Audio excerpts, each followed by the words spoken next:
కలిగించడేమో కదా. కానీ పితృసేవ కదా, ఇక నేను పోయి వచ్చేది. సరే పోయింది.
నాటుకున్నదే అమ్మా నీకు. ఏ మాటమ్మా? ఏం మాట ఏమిటి? ఆ భవానీ చక్రం కానీ ఇంతటితో ఈడ్చి వేయవలసింది ఎన్ని మాటలు చెప్పారమ్మా.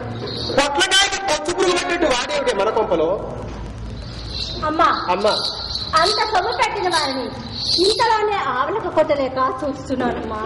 అంత సొమ్ము పెట్టినాడా అమ్మా? ఏమిటమ్మా ఇంత గాడి పెట్టిన అంత సొమ్ము? అమ్మా అమ్మా చెప్పనా?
ద్రవ్య మనకు దక్కునా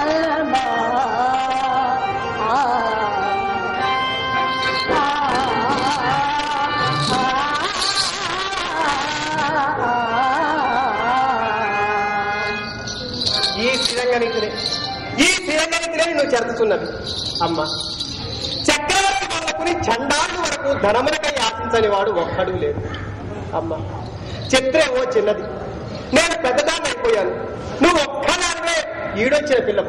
ఈ జడగంటలు కాస్త పిడుదుల మీద వేసుకుని ఆడిస్తే లక్షలకి లక్షలు సంపాదించంటే నేను అమ్మా. విత్తమున్నంత వరకు విటుని మనము, విత్తమున్నంత వరకు విటుని మనము కోరి నెట్టిపై కొనగవలయు.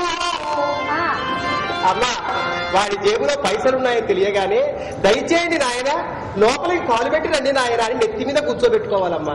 విత్తముడిగిన తోడనే, ఆ మున్నాగరకు దగ్గర డబ్బులు అయిపోయినాయని తెలియగానే విత్తముడిగిన తోడనే విడియముడిగి కుక్కలు పోయపై కొట్టవలయు.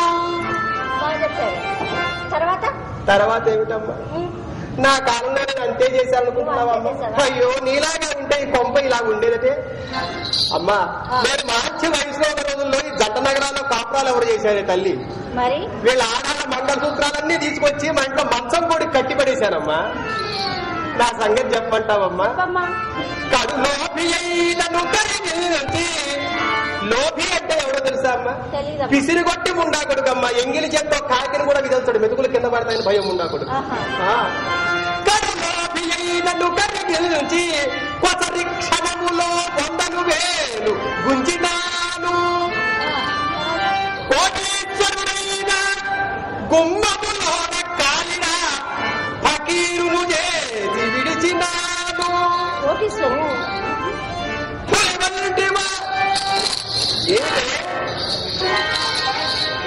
ఏమిటే అమ్మా, పులి అంటే అడవుల్లో తిరిగే పులి కాదమ్మా, మన మధ్య తిరుగుతూ ఉంటారమ్మా. పెద్ద పెద్ద మీసాలు పెంచుకుని మేము పెద్ద పుల్లం, మేము పెద్ద పులి రాజామని తిరుగుతూ ఉంటారు మన మధ్య.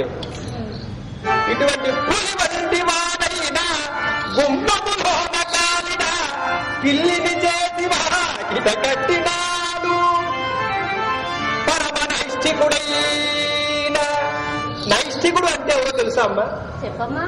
వారి చేత్తో ఇవి తినవండి, వీరి చేత్తో అవి తినవండి, వారింట్లో ఆహారాలు చేయవండి, వీరింట్లో మంచినీళ్ళు ముట్టుకోవండి అంటుంటారమ్మా.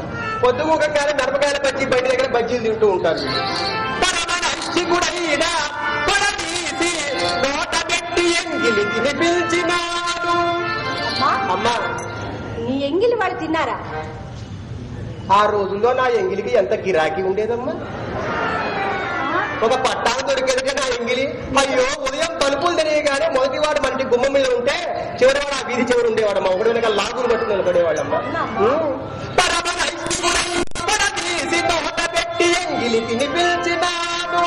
అమ్మా విత్తమున్నంత వరకు వాడి దగ్గర డబ్బులు ఉన్నాయి అని తెలిసినంత వరకు, విత్తమున్నంత వరకు ప్రతి నిమిషము వలపు కురిపించి,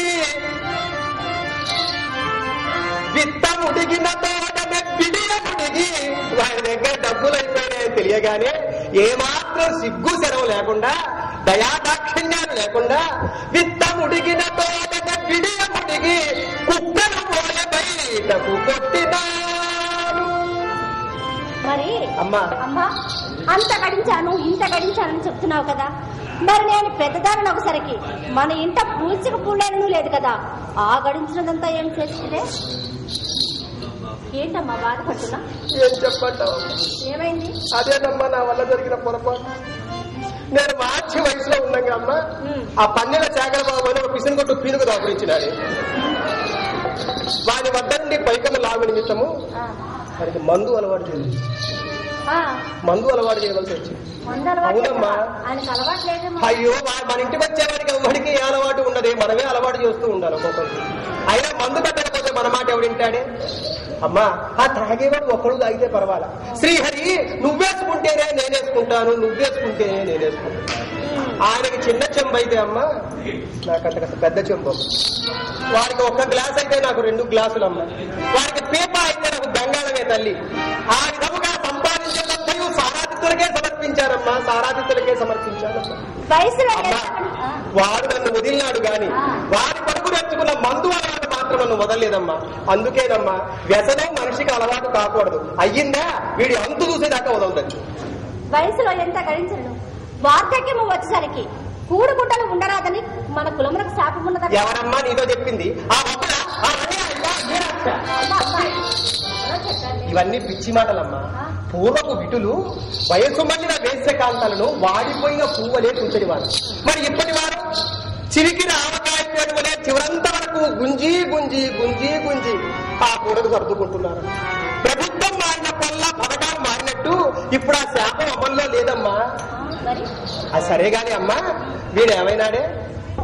ఎవరమ్మా? ఎవరేమిటే? ఈ బాయికో ఏమైనాడే? వాడిన గాయకుడు ఏమైనాడే? ఏమిటే వాడి పేరు చెప్పగానే ముసి ముసి నవ్వులు అనుకుంటావు. వాడు ఏమైనాడే? అమ్మా భవానీ శంకరం గారు ఎవరినో అప్పడిగినారా అమ్మా? అయితే వారు తప్పక ఇచ్చేదమని వాగ్దానం చేసినారట. వారెవరినో అప్పడిగినారా అమ్మా? అవునమ్మా. వారు తప్పక మీకు ఇస్తామని వాగ్దానం చేసినారా అమ్మా? చచ్చుటికాయ వెళ్ళినాడమ్మా. వారెవరినో అప్పడిగినారు, వారు వారికి ఇస్తారు, వారు మీకు ఇస్తారు. మీరు తీసుకొచ్చిన భోటాలను పోయింది. వాడికి ఈ ఊర్లో అప్పు పుట్టదు పుట్టదు పుట్టదమ్మా. కేవలసిన చదవల్లా ఈ ఊర్లో ఎన్నడో తెచ్చినాడు. ఇక వాడికి ఈ ఊర్లో అప్పించువారు లేరు.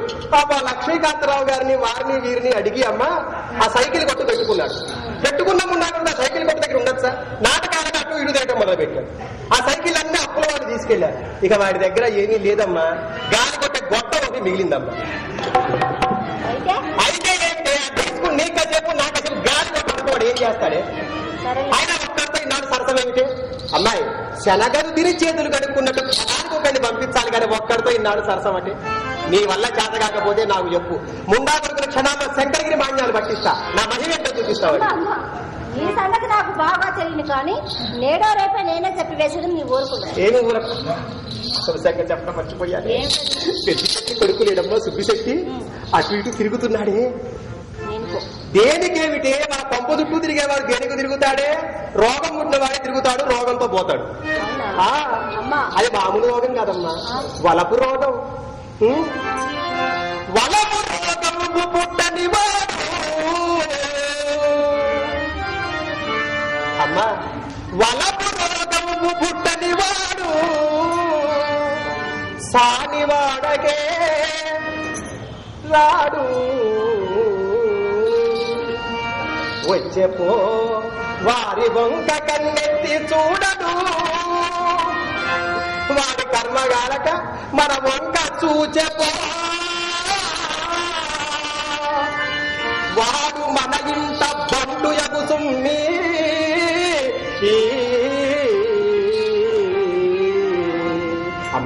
ఈ సుబ్బిశెట్టి ఆయన తండ్రి కంట్లో కారం చల్లి సొమ్ములన్నీ తెచ్చి రంగనాయకి పెడుతున్నట్ట. రంగనాయకి పెట్టిన అదృష్టమంతయు అందువల్లనేటమ్మా. అవునా అమ్మా? అమ్మా నాకు ఈ సంగతి తెలిసి మొన్న మేజవాడి కచేరీలో వసూలు తాంబూలం ఇచ్చినప్పుడు రవ్వంత రంగు మాటల్లే అమ్మా ఏమన్నా ఇచ్చినాడంటే అరగడియలో 6 కాసులు బంగారం ఇచ్చాడు. అరగడియలో 6 కాసులు బంగారం సమర్పించాడా? రుచి తగిలిందన్నమాట. ఇంకేముందమ్మా. అమ్మా ఈసారి వాడికి వచ్చినప్పుడు నీకు తెలియజేస్తా. ఇదేమిటే ఇలా ముస్తాబవుతారంటే? ఇంకెలా అవుతారు? ఎలా అవుతారంటే నాలాగా చక్కగా ఎర్రటి చీర కట్టుకుని ఉండాలి. ఎర్రటి చీర కట్టుకుంటే పెద్ద పెద్ద రైళ్లు బస్సులు ఆగుతాయి. వీళ్ళు ఎక్కడే టక్కన ఆగిపోతారు. అమ్మా ఇలా తయారవ్వకూడదే. తక్కువ అమ్మా తక్కువ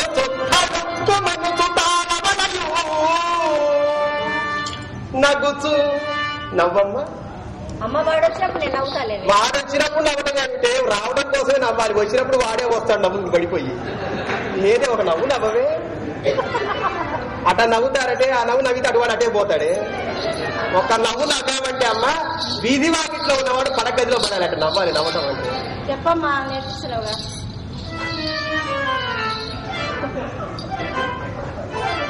నగుచు వాచూపులు ఎడతను నాటవలయు దగ్గి.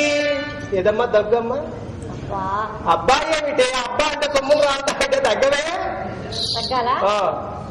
సరే నీకు దండం పెడతా దగ్గమాకే. అట్ట దగ్గుతారంటే తగ్గటం అంటే తగ్గినట్టు తగ్గాలి. చెప్పమ్మా. అక్కడ కూర్చున్న రవీంద్ర పైకి వచ్చి పడాలి. అట్లా నమ్మ తగ్గాలి. అమ్మాయి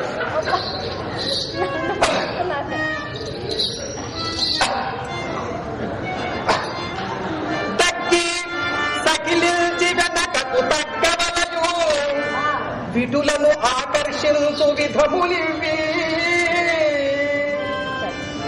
అమ్మా అమ్మా నాకు ఈ చదువంతయు చిన్ననాడే నేర్పింది కదా, మరణ ఇప్పుడు పారాయణ ఎందులక నీవు నా కడుపులో పుట్టింది ఉన్న మాటే గాని నా బుద్ధి ఒక్కటి అవ్వలేదు. అమ్మా ఇంతకు ఇంత సంపాదించినా ఇంకా ఎంత సంపాదించినా మనం మేజువాణి కచేరీలకు వెళ్ళాలి. వారి వీరి కంట్లో పడాలి. ప్రతి ఒక్కరిని మన ఇంటి వైపు ఆకర్షించాలి. అంతకంతా కూడబెట్టాలి. అమ్మా నా మాట వినదే. ఆ శెట్టి గారు వచ్చే వేళ అయింది. చక్కగా ముస్తా. సరేగా నీ చిత్రేదే పుద్రనంగా పంపించాను.